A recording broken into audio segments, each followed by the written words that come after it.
Hey gang, I'm coming up front to talk to you about this episode. This episode's honestly really amazing. I'm really happy that we made it, but it does get into some triggering content more than the usual for Memester. There's not really a lot of laughs here. So yeah, I wanted to come in up front and just say, this is the official trigger warning. I hope that this is okay for you. If this is unsafe for you for any reason, please come back to it, or you can skip it. It's not something that is so fully important that you need to put yourself through it if it's something that can be upsetting for you. And like always, there is a list of international hotlines that if you are experiencing any kind of suicidal ideation or anything like that, or generally feeling unsafe, you can talk to those. You can call those. So yeah, without further ado, the trigger warnings for this episode are grief, the death of a loved one, manipulation and abusive relationship, violence, duress, specifically emotional duress, suicidal ideation, and narcissism. So, like I said, if any of that is something that is off the table for you, you're uncomfortable with, don't worry about it. You can skip this and it's not ever going to be an issue. Just have a happy Halloween, guys. Take care of yourselves.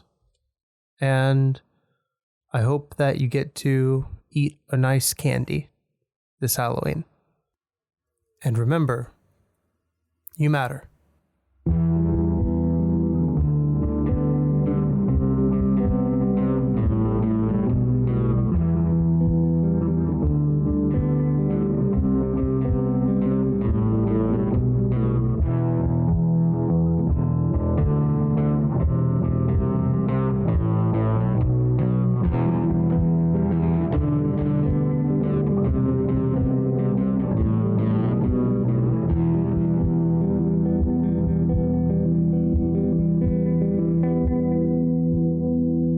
Hello, everyone. Welcome back to Memester of the Week. Today we have a special and unusual game for you, rather than our traditional cast of Monster of the Week. I have here, why don't you introduce yourself? Sure, yeah. Hey, I'm Sam Richardson.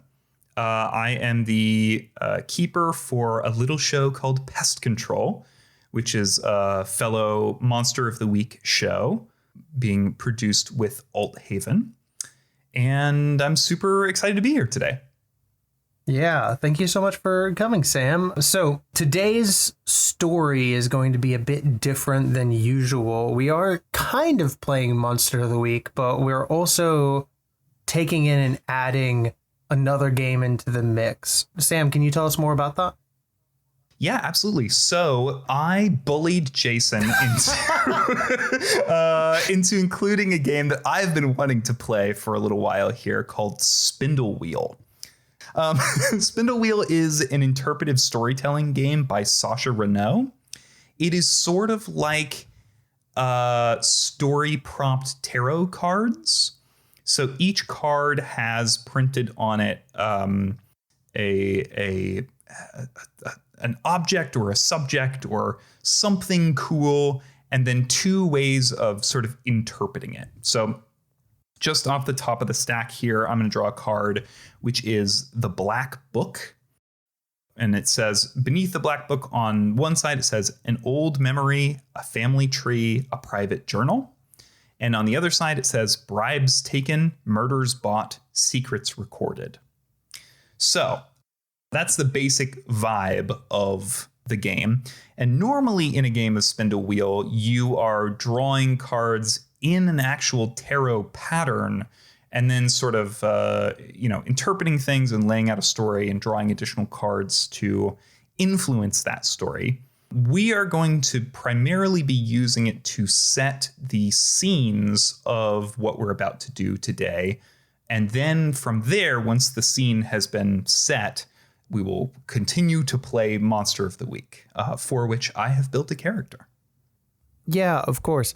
And the link to Spindlewheel will be in the description below for the episode as soon as I find it, because I'm deeply excited about this. Initially, when we pitched this game, I was like, hey, what if we did prompt-based like scenes and then kind of played Monster of the Week inside of it? And then Sam came in this morning and was like, hey, I have a game that does exactly the thing that you're talking about. I'm like, great. Sounds like we nailed it. It's so fun. I was just telling Jason before we started recording, I have been wanting to play Spindlewheel for a while. I bought it, last year, I think, and I almost used it in the upcoming season of Pest Control, but it just wasn't quite the right fit for what we needed. So I'm really excited that I get the chance to show it off here. Excellent. Also, the physical version of the deck is fucking beautiful. I bought it. It has like gold filigree? I don't even know what to call it.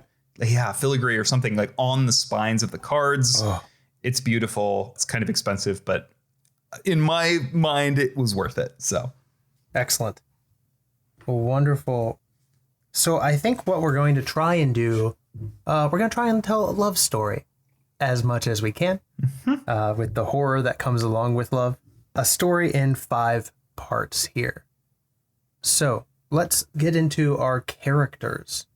And today, in addition to both of us kind of sharing roles as the keeper of our game, I'm going to mainly be playing Guillarm Lafleur.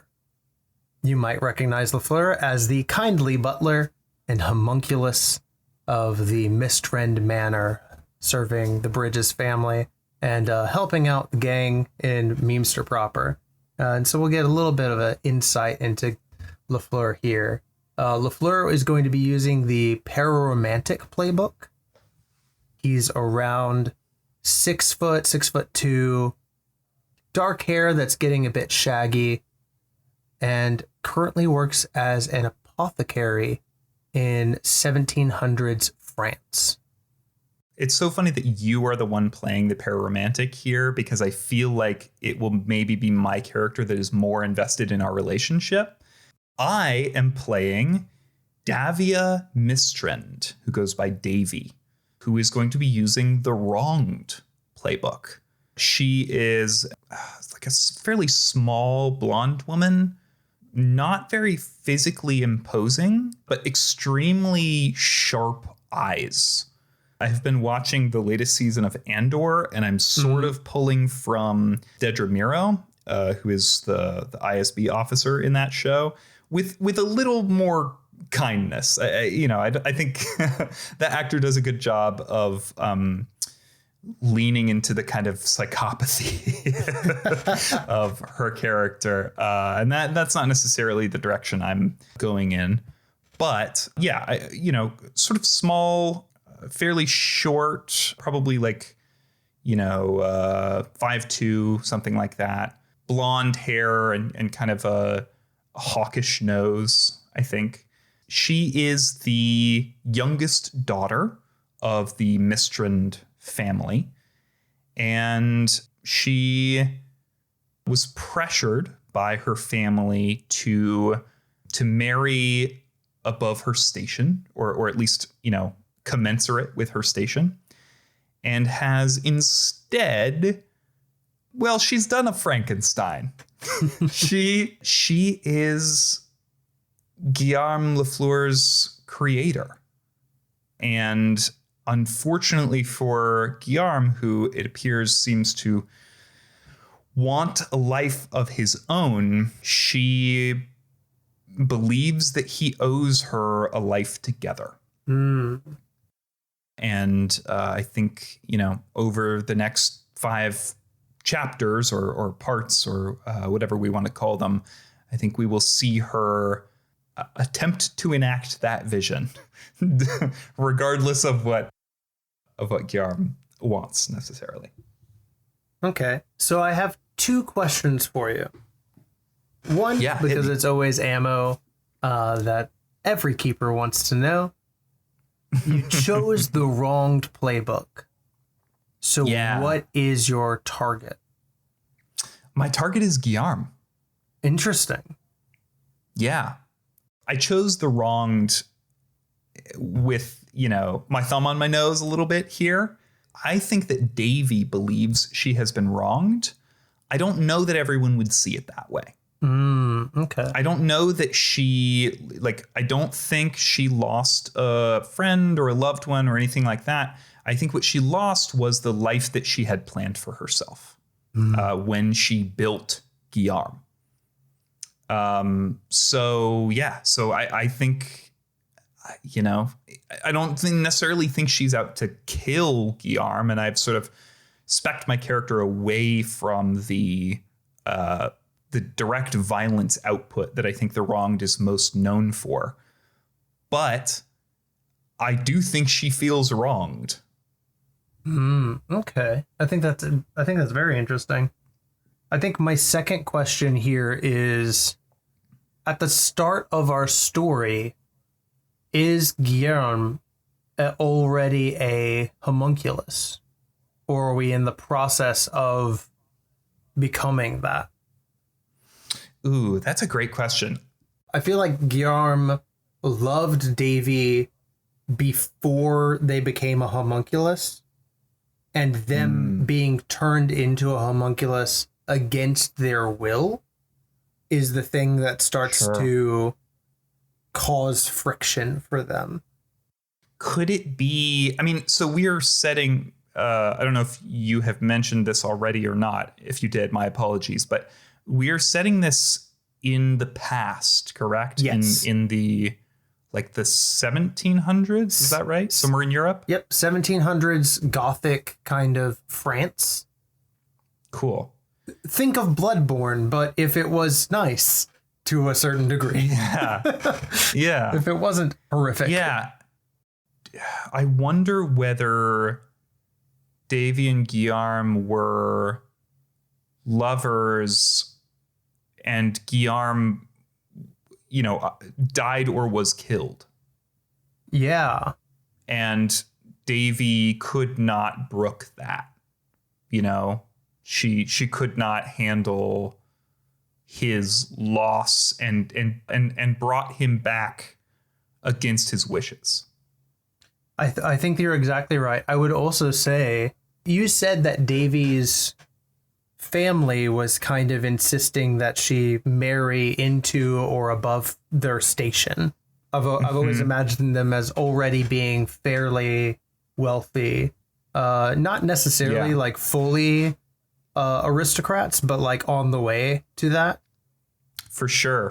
Which would definitely incentivize wanting their daughter, especially their youngest daughter, to marry, someone important, or quote unquote important. I think we have a groundwork here where perhaps Guillarm, as just like a common apothecary, and Davy fell in love, and there was a suitor that was intended, or maybe even had Davy promised to him, and that suitor found out about Guillarm and did something horrific. Yeah. Did something awful, and we saw Davy cradling Guillarm in her arms as the blood pooled around them both. Maybe I'm just thinking of certain flower shops burning down, but I think part of it is that his apothecary was burnt to the ground with him inside. Ooh, yeah. I think that he was physically harmed, and then also they left him for dead while burning the whole building down around him. Interesting. Yeah. And I think, she even ran into the fire and, pulled him out here, but it was too late. He was too burned. And over the next few days, she knew that he was going to die, and he knew he was going to die. It's one of those situations where you're still alive, but the wounds are not healing. I mean, especially in the 1700s, medical care was not even up to the standards that it is today. And, they both knew that Guillarm's time was coming. And so Davy reached out to someone. I think now's a perfect time to roll your beginning of mystery move. Okay, great. Awesome.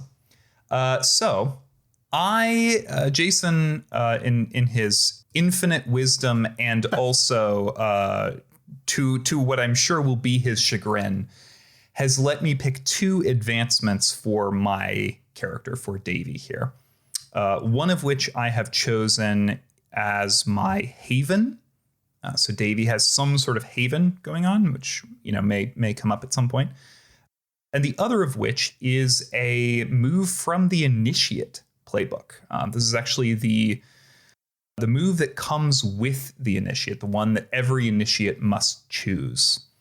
And it says, when you're in good standing with your sect at the beginning of each mystery, roll plus charm. On a 10+, they provide some useful info or help in the field.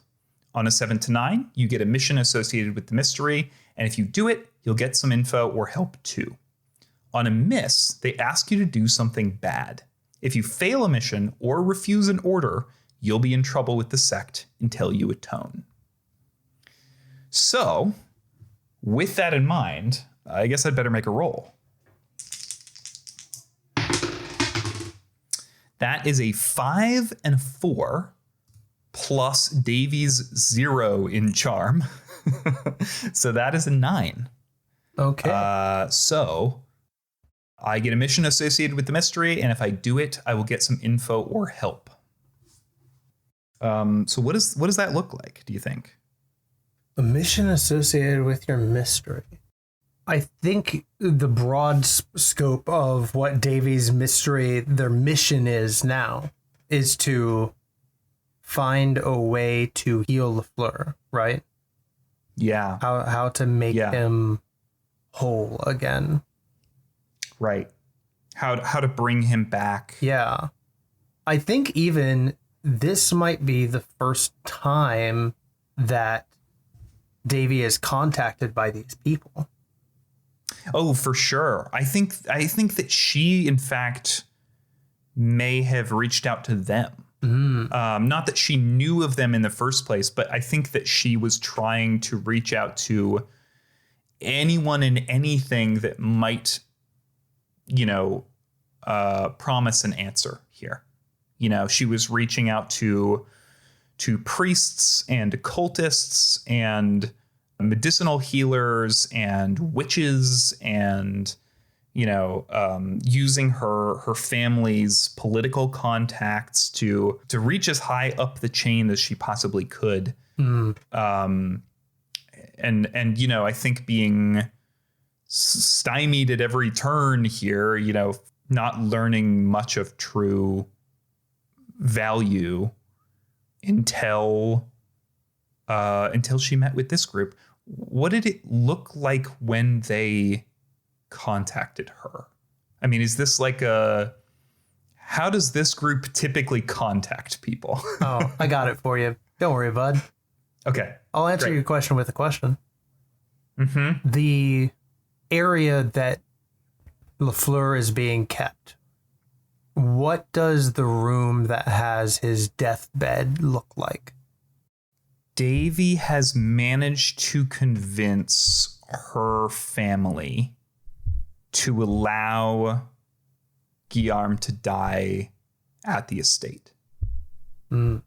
She's had him brought here to, one of the guest suites.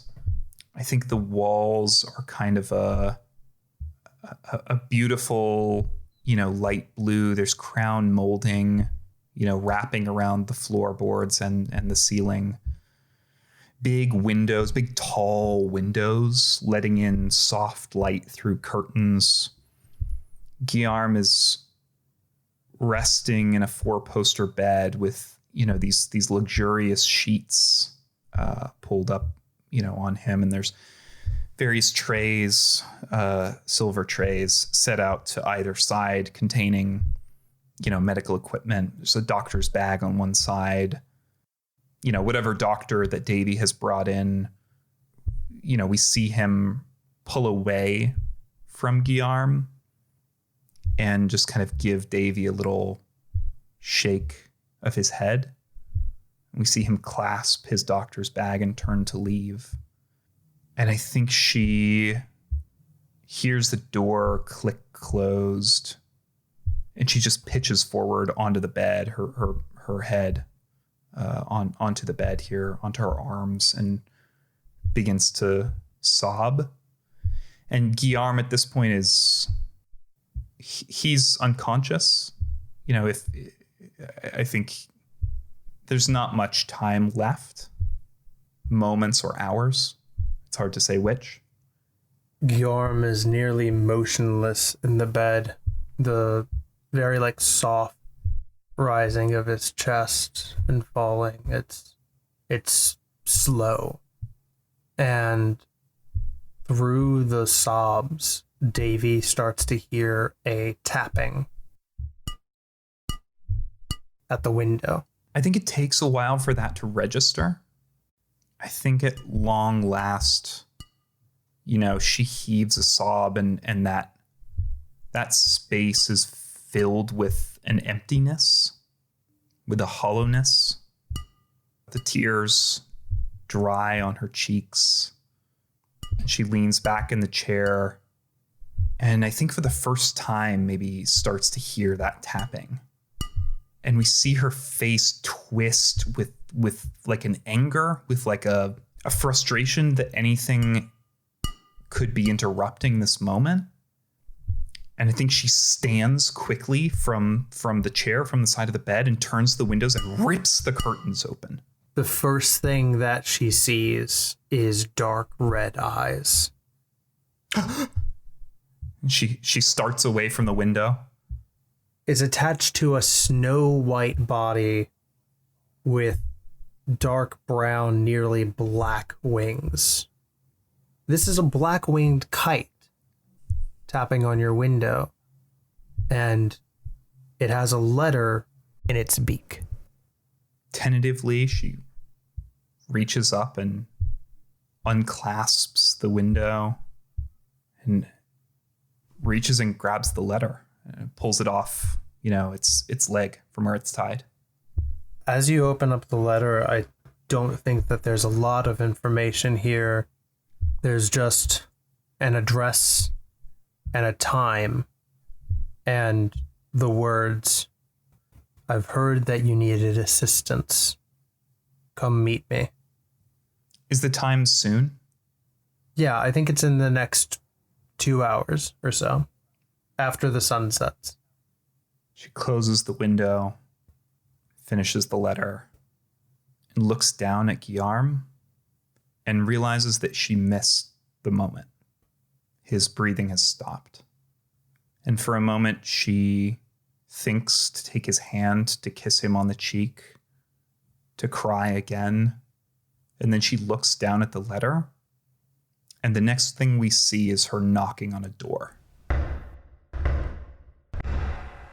I think now's a great time to draw our first sets of cards. Okay, great. Awesome. So I am going to draw cards from my physical deck here. Let's see what they say. The first is... Oh, fuck. Wow. Oh, no. Okay, interesting. I don't like that at all. Wow, this is really interesting. I swear I shuffled these cards before we started playing. The first card I drew is Vampire, which says vitality to the dying, life to the dead, vengeance to the wounded. Holy shit. Extraordinarily appropriate.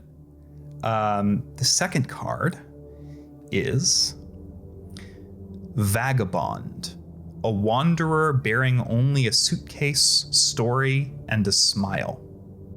Or a vagabond, a passing traveler, superstitious and weary with miles to go. And last but not least, the third card is Echo. A glance unseen, a shadow trailing, a desire unrequited. Or Echo, tongue tripped with stutters, chest full of birds, head full of fog. So vampire, vagabond, and Echo. I can't believe we drew the fucking vampire card. That's crazy. Insane, actually. That's crazy. It literally says life to the dead. That's insane. So Sam, if you don't know about Planet Arcana, or if anyone else doesn't know about Planet Arcana that listens to this show, go fucking listen to them, because I do know Planet Arcana, and I would second that. Yeah. Y'all should go listen to them if you haven't heard them. You should go listen to all of Meanster and all of Pest Control first. All of Meanster, all of Pest Control, all of Planet Arcana. That's at least like 300 hours worth of audio and that'll art. That'll keep you busy for you to go through. All of it is amazing. But like when they talk about like the cards telling a story, this is exactly it. Yeah. Like, holy shit. For sure. Yeah. So, I mean, it feels like, I'll tell you what I'm feeling here looking at these cards. I'm feeling like I'm the vagabond, whoever I'm here to meet is the vampire, and the Echo is describes the place. How do you read these, or how do you feel about that? I think that's an excellent interpretation of it. Okay. I think, let's paint the scene here. I'm imagining a dark alley, a side street, an abandoned place. Yeah. What details do you see that tell you that no one takes residence in this place? I think it's clean. I think it's too clean for people to have lived here. Especially, the time period we're talking about. A lot of cities and towns and things where people lived, they were dirty places. Coal, dust on everything, trash in the streets, horse shit, everywhere. Like it's dirty, it's dirty to live amongst people. And this place is too, the cobblestones are not polished, and it's not like they're shining or anything, but they're not ground down. They fit together nicely. None of them are missing. Not in the way that you would get when roads are well traveled. Yeah, it looks ominously clean. As Davy opens the door and enters, you see that reflected within as well. Walls that are unadorned and tables that look as though they've never been touched. And a fire being stoked in the corner, fresh, with a large man kneeling at it. And you see a impossibly large sword that has been leaned up against the wall. This man is bald and broad, and there is no kindness in him. Hello. And Davy realizes that her voice echoes here in a way that is unnatural. It's not, you expect an echo from a cave. You expect an echo from an empty cistern. You don't expect it from a place filled with tables and, a person stoking a fire. I got your letter. You got a letter, huh? Okay. And you see this man turn around and stand up, towering over Davy. So, what is it that you want? What is it that you can offer? She straightens her back a little bit, completely dwarfed by this person, but not willing to concede the power here in this moment? I'd say manipulate someone. Okay, cool. So I think this is a great moment to talk about one of Davy's other moves. I have chosen Fervor. When you manipulate someone, roll plus tough instead of plus charm. Ooh, that's so I am going to be rolling with my 2 tough instead of my 0 charm. So, it's not going to help me very much though. That is a 3 and a 2 plus 2 for a total of 7. Okay. I think you've done the thing that convinces this swordsman of your mettle here. Not only did you answer his question with a question, but the straightening of the back, the resolve, these are the things that show that this is a person who's not going to just be pushed around and knocked over. I think she takes a step closer. Just not a heavy step, not a wide step here, but just a small step forward to try and demonstrate her resolve. What can we give you? We can offer a lot. The betterment of mankind, the pursuit of science. You're not here for that, are you? No.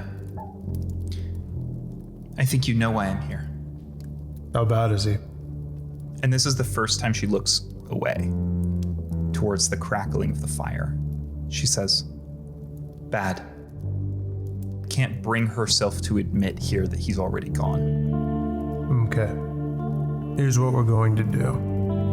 You're from a family with some power, correct? That's correct. Though I don't think they take very kindly to me at the moment. Mom, you are going to use your family's power to help me and mine. As long as you do that, we will help your partner. How do I know I can trust you? Love, I don't think you have a lot of options. You need me. You sent me a letter, specifically. Whatever it is you are, whatever it is you're part of, whatever power it is you wield, I want in. I want to know that this won't happen again. Well then, I think that we're going to be wonderful friends for each other then. Is Guillarm awake when she gets home? I don't think so. I think what happens next is confusing and frustrating for Davy. It takes time. And time is the thing that I don't think Davy wants to use a lot of. Yeah. How much time are we talking? Days. I think after it has been, 72 hours, let's say, the third day, she tries to go back to the place where she met the swordsman, and she can't find her way there. And she returns home frustrated to that light blue room from which they have already taken the body elsewhere. But he does come back. Right, Jason? He does. I think that's our next scene, actually. I think so, too. That's what I was going to say. Can we make our next scene the first time she sees him alive? Yes. Again. Chapter 2. I'm going to go ahead and pull 3 new cards. The first card is Grandmother's Ring. A new partnership, a steady alliance. The second card is Glacier. The tip of the iceberg, a grave underestimation. And the third card is blizzard. A cutting white cold in the wind, snow smothering the world in quiet. I mean, I think it's at Davy's wedding. Yeah. The swordsman told her that they would have need of her family's resources, right? And I think she needed to win her family back. And the only way to do that at this point was to give in to their incessant demands that she marry. And so I think she found someone, not the person that burned down Guillarm's apothecary, someone else. Yeah.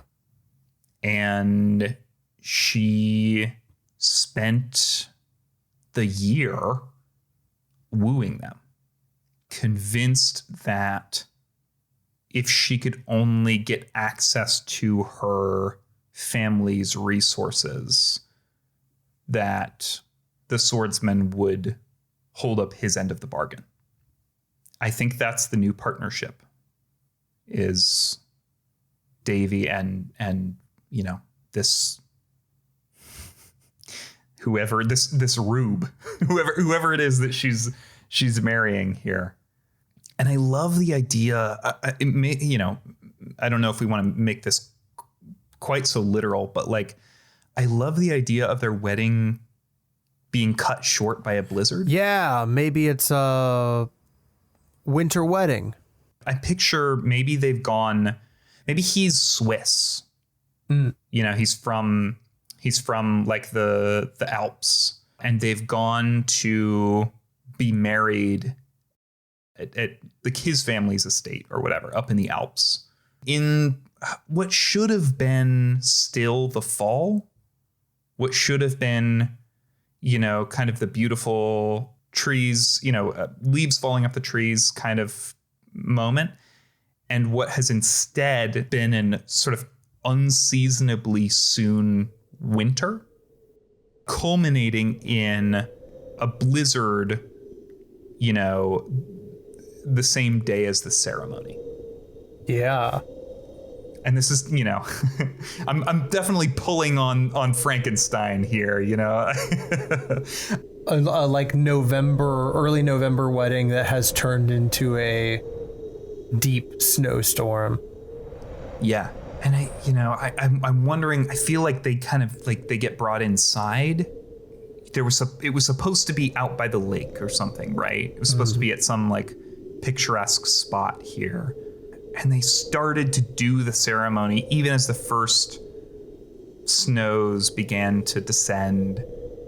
They tried to rush through it a little bit, rush through the kind of pomp and circumstance. And it just wasn't quick enough. And they were sort of caught by this blizzard moving in over the tops of the mountains. Just blanketing everything in snow, driving at an angle.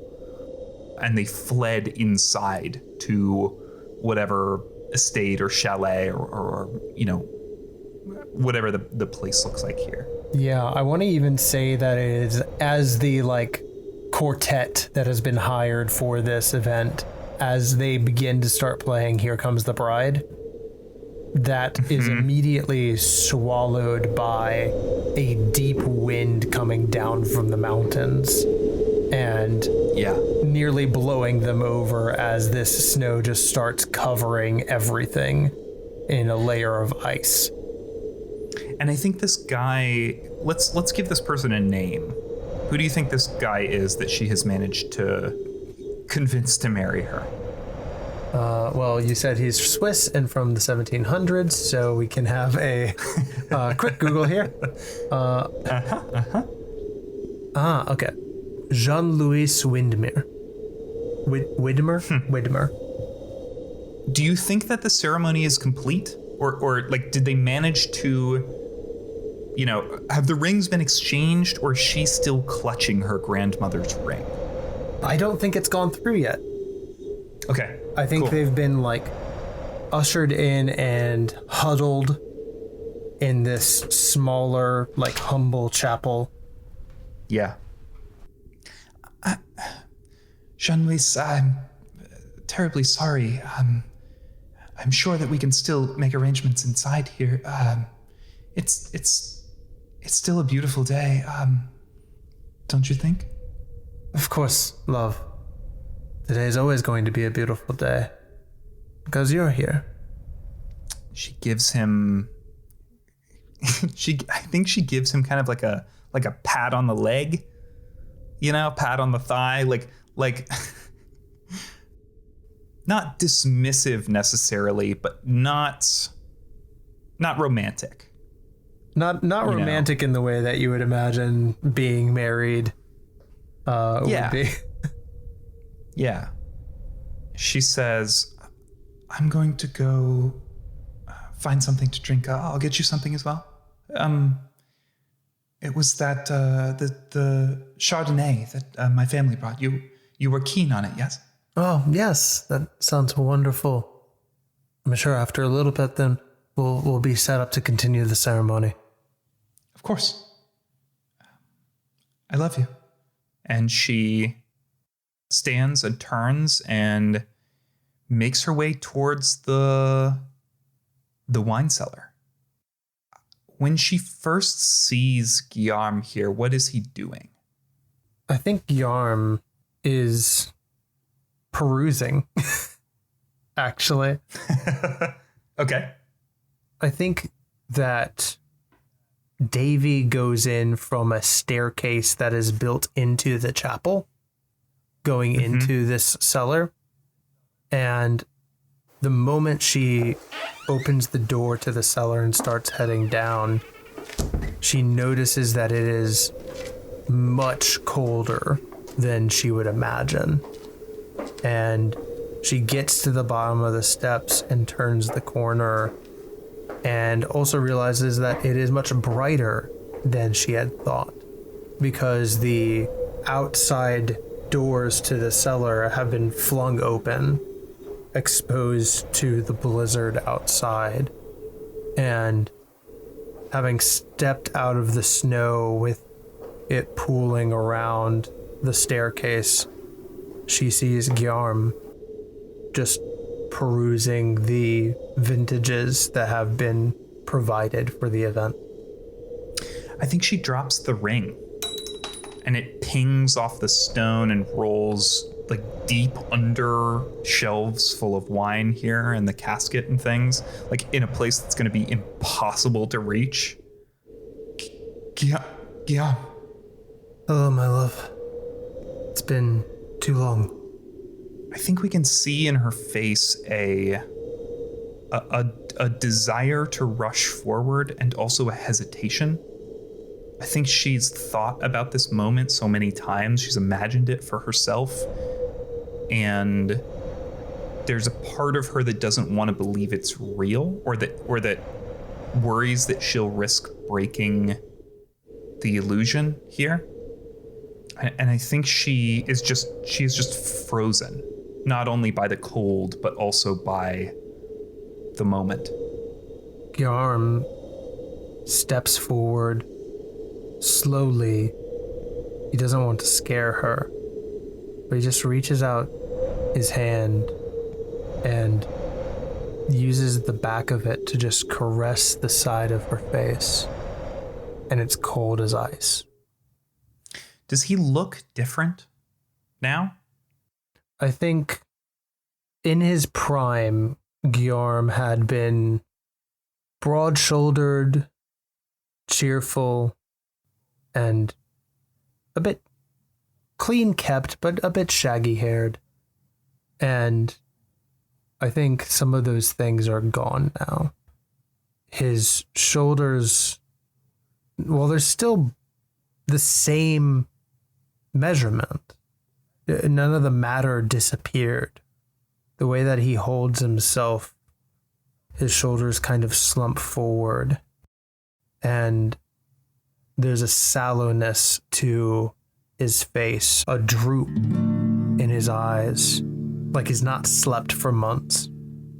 And his hair that was longer but still well kept is a shaggy and wet mess laying against his face and getting into his eyes. But he's here. I think for just a moment, he reads disappointment in Davy's eyes. How does he react to that?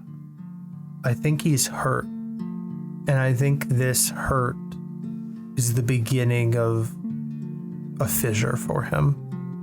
And just as quickly as he sort of saw this disappointment, she wraps him in a hug here. You know, her arms reaching as far around him as they can. She's still in her wedding dress, you know, still has her makeup done and her hair, you know, kept here. And she wraps him in this hug and she says, "It worked. God, it worked. The swordsman, he didn't lie to you. It took time, but I'm here. I don't know that God had anything to do with it, though." She looks up at him sharply. "We're in his house, Guillarm. Let's be respectful." "I don't know that I'm his creation anymore." "No." And she smiles, you know, reaching one finger up to his cheek. She says, "You're mine. All mine." And I think there is a pause as she realizes that she still has to marry Jean-Louis. She remembers what the swordsman said, that she must provide her family's resources, and that if she stopped providing them, what that would mean. And so I think she pulls back from Guillarm and she says, "I'll find you a way home, and we can find you a place to stay nearby. I'll come as frequently as I can. And Guillarm, I have so much to tell you about the time that you've missed. Can you help me find the ring?" "I live to serve, love." And she, you know, gets down on her hands and knees and begins, like, you know, searching under these casks of wine for the ring. And I think we should do our next scene. I think it's been time before the next scene. Yeah. I think it's been many years. Okay. And publicly, Guillarm does not go by his first name anymore. Instead, he's known by Douglas, a cousin of Guillarm's that has never really existed. And I think Davy, in coming into power in this new house, House Widmer, And in the Children of Lilith.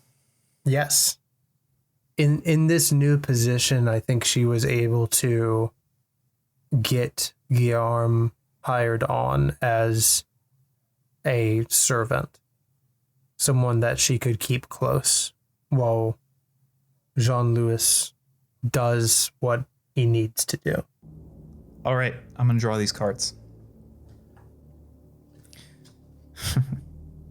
The first is Empress, consumed by the big picture, unconcerned with mortal frailty. The second is Doctor, a soft heart, a steady hand, a strong stomach. And the third is Knight, tilter of windmills, teethed on tradition, malice bred by boredom. Empress, Doctor, Knight. What do you think the worst thing the Children of Lilith has asked Davy to do so far is? Or what is maybe the worst thing that she's seen them do that she knows that she is supporting? I think Davy has been brought in a bit more to understand the process of how Guillarm was brought back, the manipulation of magic, the science of alchemy, and I think she knows that people go missing in Paris. And on some level, that's her fault. Whether or not she cares is a different story. Can I say that she brought the person now known as Douglas with her to one of these things? Or that maybe she has chosen to explain what she learned to him? Is that all right? Yeah, I think that LaFleur would be her protector. And any time that she goes to these meetings or anything of the sort, he is always there. Her knight. I imagine that the years and the results have inured Davy to well, as it says here, unconcerned with mortal frailty as the Empress. And I imagine that LaFleur, with his soft heart, his steady hand, and his strong stomach, has had a hard time accepting that he's back at other people's misfortune. How do you feel about that? I think that makes perfect sense. I would add to this, I think Davy is no longer, I think it's been long enough. I think it's been probably 5 years where Davy is now in this like position of power, comfortable with her station, and has been using the resources to her own whim and the whim of the children of Lilith. I think that as the head butler of her home, LaFleur is deeply trusted by everyone involved. And I think Davy has LaFleur kill Jean-Louis. I think she has him poison him. Can we see this first? Can this scene be the first time he voices his displeasure? I think so. So, you know, I'm looking at these cards here. Empress, consumed by the big picture. I feel that is Davy in this moment. Doctor, you know, a soft heart, and Knight, a tilter of windmills, teethed on tradition. It feels like this should be somewhere that upholds that tradition. You know, is this like back at the old estate, back at her family's estate, the place that he died? Yes. I think that's right. Maybe they were visiting and LaFleur was brought along because he is always in her entourage. He's her driver. Yeah. He's the person who makes sure that she is taken care of. And I think to a certain degree, the family knows. They don't know why. They don't know how. But they know. Yeah, she's tried to sell them on the idea that this is Guillarm's like cousin who, you know, was away in America. And that she requested he be brought back over to remind her of her lost friend. But, you know, physically he is quite similar. I think the people who really knew Guillarm see the resemblance really strongly. Yeah. What does he say the first time he questions her? He questions what she's doing and who she's doing it with. My love, are you sure this is a good idea? I think that she's like changing into a robe. Like, this is the end of the day. It's dark outside. There's a candle burning on the nightstand. She's getting ready for bed. She feels, you know, completely comfortable with Douglas here. I'm sure that at some point in the last 5 years, they have been intimate together. Maybe even often, though I wonder whether in the last little while, as she has started to be consumed by the big picture that has fallen away from their relationship. And I think she stops here hanging her clothes and kind of turns back to him, and her brows are furrowed. And she says, "What do you mean?" I mean, we have what we want. Do we need the children to continue being involved so heavily in our lives? She kind of like tilts her head at him a little bit and says, "Douglas, they gave you back to me. They told me what would happen if I stopped supporting them. We would lose each other. Where is this coming from? I don't understand. We've built a life together. Are you not happy? Have I not given you..." She like gestures around to like the estate, the clothes they're wearing, the horses in the stable, the carriage outside. I don't understand. We have so much. But what's the cost? Well, what's the cost really? The cost is for others to pay, darling. Not us. We needn't worry ourselves about this. And she walks forward and takes his hands, turns them over to look at the palms.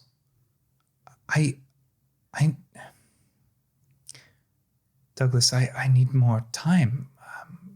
They trust me, and I think they're going to introduce me to him, the one they all talk about. Don't you see? This is an opportunity for us. We can grow. We have the estate as it stands now, but imagine where we could be living in a year or 5 more. When you stumbled in out of the cold, did you ever think that we would be where we stand today? And it's all because of them. It's all because of them. Are you not grateful to be standing, to be breathing, to be looking at me? No, you're tired. We should go to bed. I'm grateful to see you every day. I will always be grateful for that. Then act like it. Sorry, that was...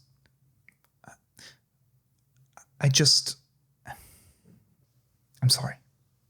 My love, you told me once to be respectful, that we were in God's house. Are either of us truly God's children anymore? Or are we children of something else now? We needn't be worried about God anymore, Douglas. We're building new gods. I will sit amongst their number, and you will sit beside me. Isn't that what you want? I think he leaves. If it's not that night, it's soon after. Yeah. All right. Shall we do scene 4? Yeah. All righty. I am going to draw some cards. These cards have been crazy so far, I have to say. It's actually insane. Okay, let's see. Wow, interesting. The first card is Famine, an off-season, a reliance on reserves. The second card is Fool, close-minded and stubborn, faith born of spite. And the third card... oh my god. The third card is Tender of Blooms, an apothecary, a provider of perfumes, potions, and poisons. That's actually insane. So Famine, an off-season, a reliance on reserves. Fool, close-minded and stubborn, faith born of spite.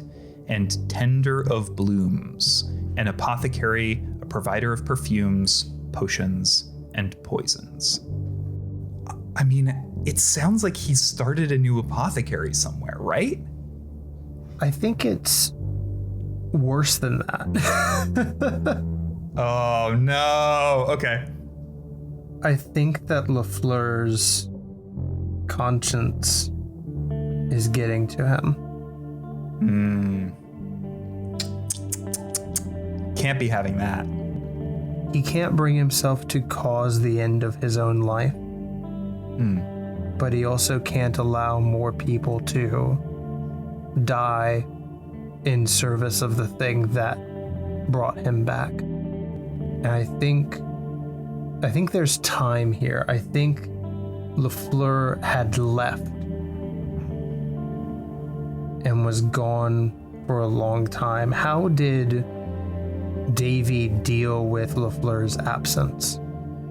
Oh, badly. Badly. At first, she thought he'd come back.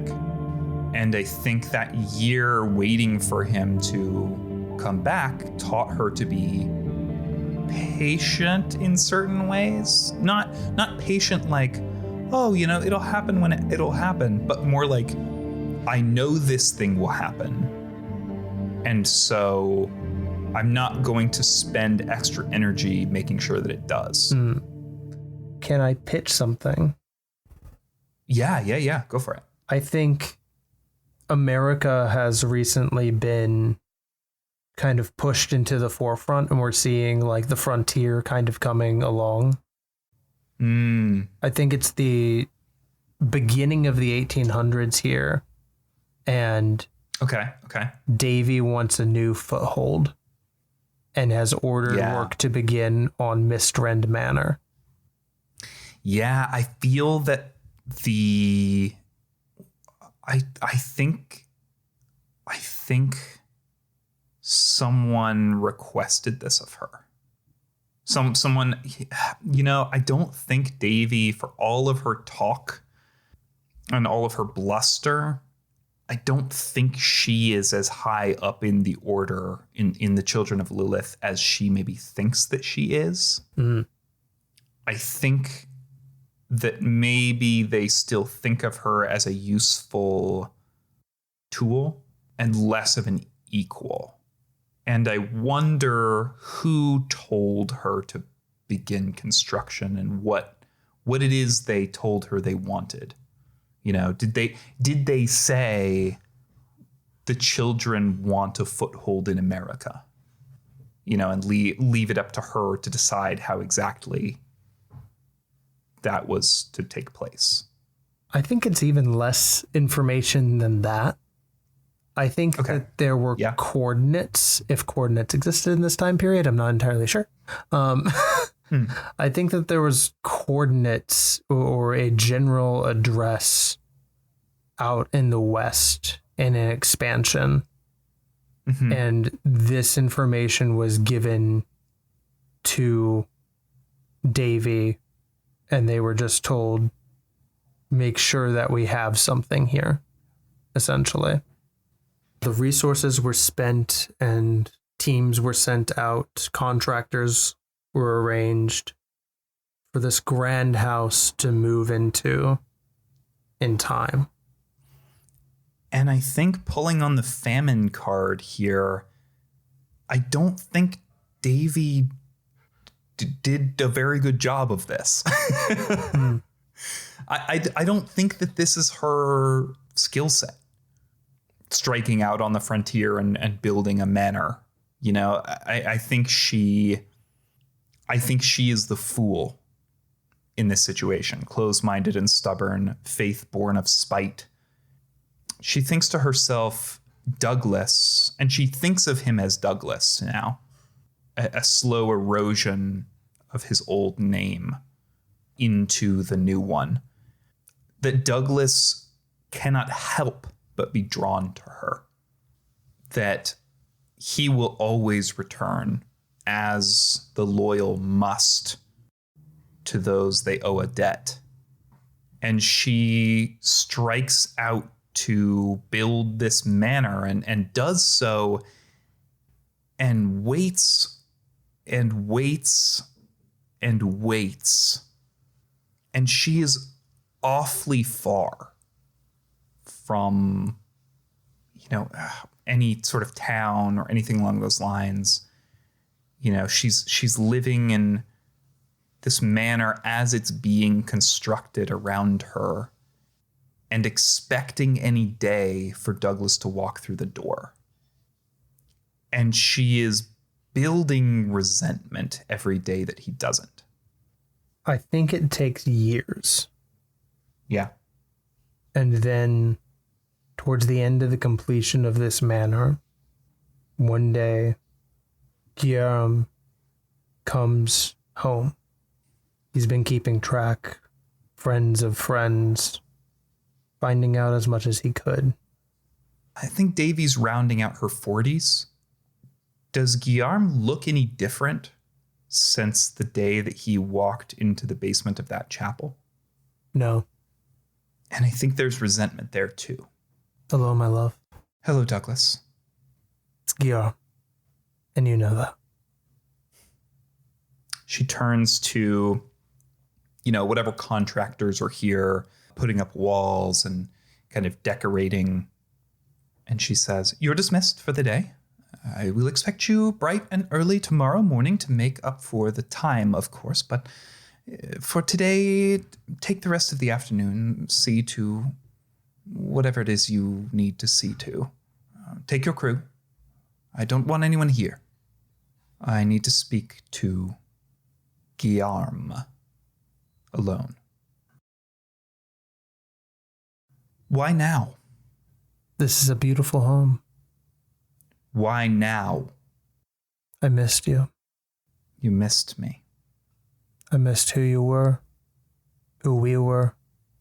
Do you know what it was like to wait that year for me?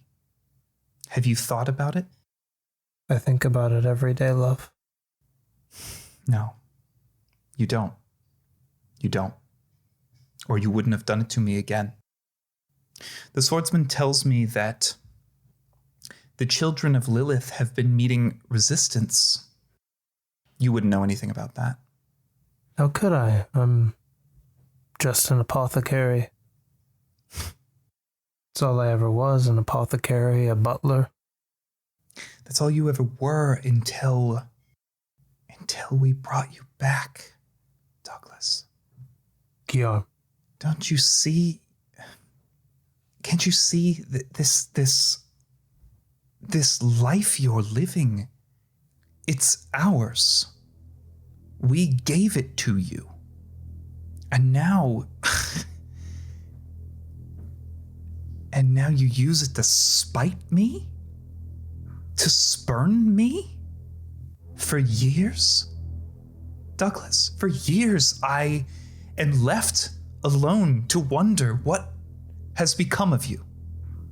To hear only in the vaguest whispers from the children that you drew our blood. To wonder whether they'd killed you for that. How could you do this to me? How could I do this to you?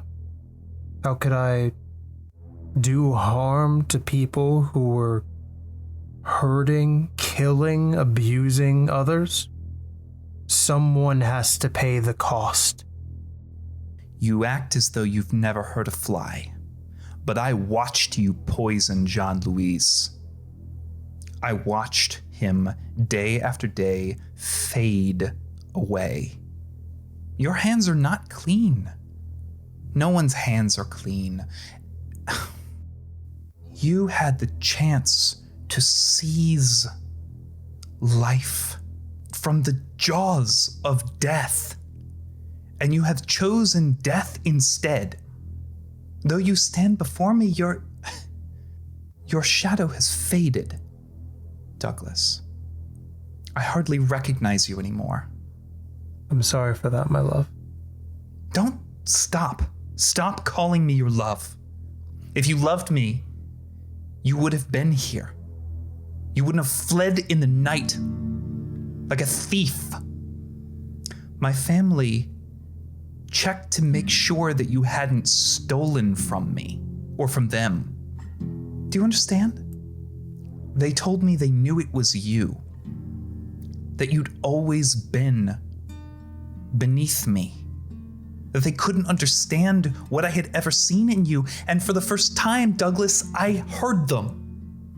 It took years, but I heard them. I am not an idealistic girl anymore, willing to throw her life away for an apothecary. I am trying to build something. We are trying to build something. And I wanted you there with us. I don't understand. And she folds her arms across her chest, hugging herself more than showing displeasure. Davy. It's Davia now. Davia. I think LaFleur closes a little bit of distance between Davia and Guillarm. Can't you see? I am only the monster that you made me. He produces a small handgun, and he takes a shot.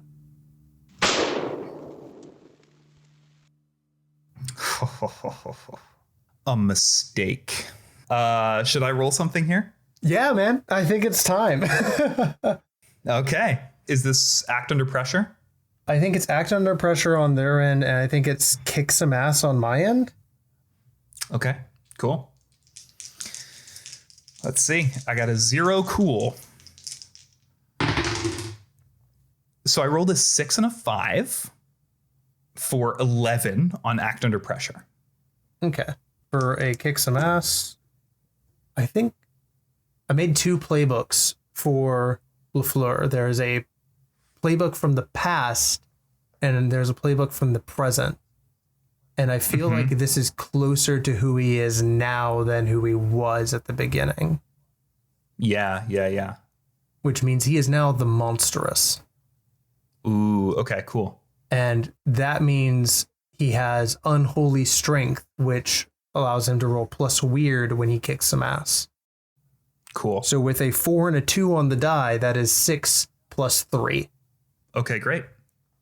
So on my end, we will exchange harm, but what is it that Davia is looking to do in this moment? Davia is looking to do with this act under pressure. I think she wants to mark him with a sigil so that the swordsman knows where to find him. Okay. What does that look like as Davia produces this magic? I don't actually know that she's very proficient in magic. I think that this was a contingency plan given to her by one of the other children, the other children of Lilith here. I think it is the implement used to create a wax seal? Yes. It's like a metal stamp, basically, that has like a coat of arms or something on the end of it, right? I think she has one of those whose tip always glows red hot when pressed against flesh. Mm. And I think before he can do much of anything, or, maybe simultaneous with him drawing this weapon and firing, she produces it and holds it out in such a way that it makes contact with the side of his neck at a point where she once kissed. Mm. And he feels a sharp, singeing burn, the smell of burning flesh in the air as he's marked with this tiny, I think it's it's the size of the eraser of a pencil. It's not large, but it singes into his flesh here. Then he shoots her. How much harm does it do? 2 harm. And then because you rolled a 7 to 9, we exchange harm. Okay, cool. Okay. Then I'm going to exchange harm with my specialist weapon, which is something I can pick as the wronged. This is my signature weapon. It says specialist weapons for destroying your foes, e.g. wooden stakes and mallets for vampires, silver daggers for werewolves, etc. 4 harm against the specific creature it targets, 1 harm otherwise, and other tags by agreement with the keeper. So what kind of weapon would be most effective against a homunculus? Against this homunculus in particular? Yeah. Anything to do with fire. I wonder if it is just that wax stamp then. I wonder if rather than pulling it away, she just lets it burn. And I am also going to use my 1 armor here that I get as part of my gear to reduce the gunshot by 1. Does he flee? I don't think he does. LaFleur uses his move Immortal, which means that he gets to suffer 1 less harm. But I think that he knows that this is the moment. He needs to put a stop to what she's doing and the harm that she's causing. And I think he will take that burn to the neck and have this mark on him permanently. He takes his hands that were so large and loving and enveloping, and he takes her by the head and is going to try and exert his will over her using mental dominion. Interesting. Give me this roll. So this is going to be a manipulate someone on another hunter, right? For mental dominion, it is specifically plus charm. And the only reason I'm being real pedantic about that is because I also have unnatural appeal. So it could be, if I was manipulating someone, I could roll plus weird to manipulate them. But for mental dominion specifically, you have to roll plus charm and then do what it is. I see. So I see. Okay, I'm looking at this now. I will be fair and say that it is charm roll, which is a -1 instead of a +3. Cool. Yeah. Because I don't think that this is playing in his favor. Not yet. Sure. I think this is a battle of will and skills and not an eroding of the conflict that is actually taking place. So close. It is a 4 and a 3 -1, which is a 6. Davia, we must stop. You cannot continue hurting people. Not for our own gain. And if I stop, what will they do to you? My love, if you don't stop, what will they do to you? Look at what they've done. Look at who you are. Perhaps you are willing to give up on our love, but I am not. I'd like to refuse. Okay. And I would like to, if you'll allow me, I have not used one of my moves yet. So I'd like to replace it with something else, if that's all right. Yeah, no, that's perfectly fine. Then I am going to replace what I had originally chosen with the wronged, which is DIY surgery, with the mundane's panic button, which says, panic button. When you need to escape, name the route you'll try and roll plus sharp. On a 10+, you're out of danger, no problem. On a 7 to 9, you can go or stay, but if you go, it's going to cost you. You leave something behind or something comes with you. On a miss, you are caught halfway out. So I'm going to roll to try to get away from this situation. That is a 5 and a 3 plus 1. So that is a 9. And I think she leaves. I think that Guillarm, goes to strike again and she's just gone. There's no clear way that she left. It wasn't as though he had his back turned or anything like that. It is just 1 minute she is there and the next she is gone. However, I only rolled an 8. So what is the cost of going? So it says on a 7 to 9, you can go or stay, but if you go, it's going to cost you. You leave something behind or something comes with you. What do you think it costs Davia here to leave in this moment? I don't think she can come to the house again. Yeah. I think the house itself has rejected her. Yeah, I like that a lot. All right, let's draw our final 3 cards for our sort of epilogue. The first is Trickster, a mad god, thoughtlessly cruel, giddy with malice. The next is Survivor, shipwrecked sailor, mountain roamer, shiv maker, snake eater. And the last is Behemoth, an unstoppable monster paused only by heroism. What? I wonder whether this is Davia seeking the swordsman's help once again, and rather than seek to revive her lover, I think she seeks protection from him or maybe his undoing. Yeah. How does he respond to that request?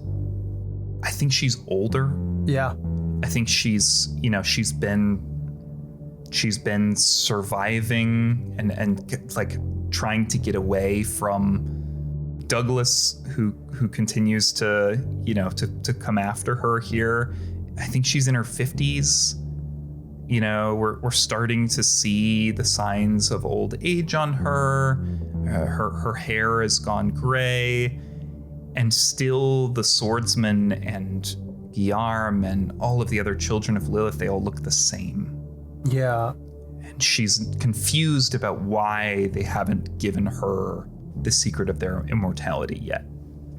I think this is the moment that the swordsman was looking for. And he sees the way that she's standing, foot forward, back straight, coming to ask once more of something impossible. And this time the swordsman gives her what she really wants. I think she finally does become ageless. She doesn't continue to go forward, but her body goes into a stasis. And I think the thing holding them back, although LaFleur is marked, there's something about that house. There's something about that determination. And even though they have been around for centuries, that house is still something that they cannot breach. An unstoppable monster paused only by heroism.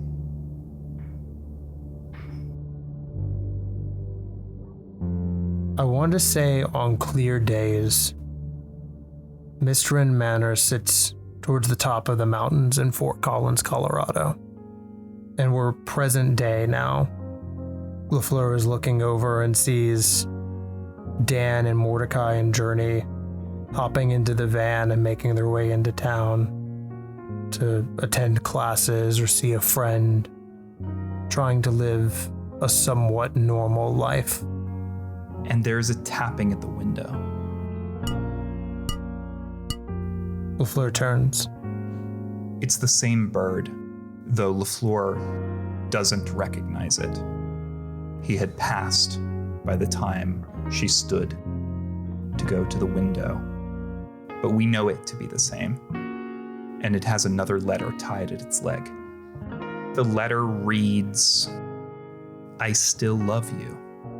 Don't get in our way." And it is signed with Davia's new name, the Empress.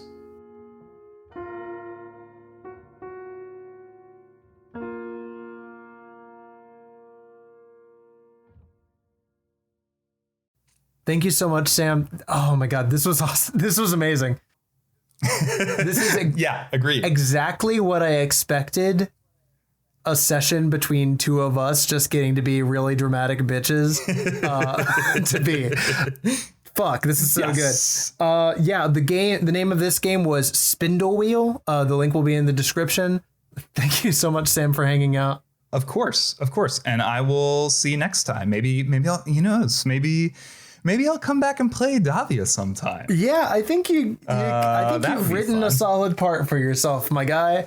And goddamn, am I glad.